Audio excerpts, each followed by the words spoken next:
रुकिए, क्या आपका रोजा कबूल होगा?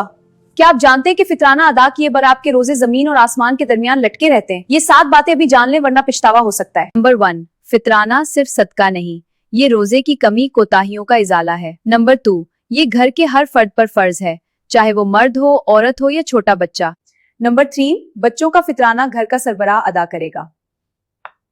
नंबर 4, आप इसे आटा, चावल, खजूर या नकद रकम की सूरत में भी दे सकते हैं।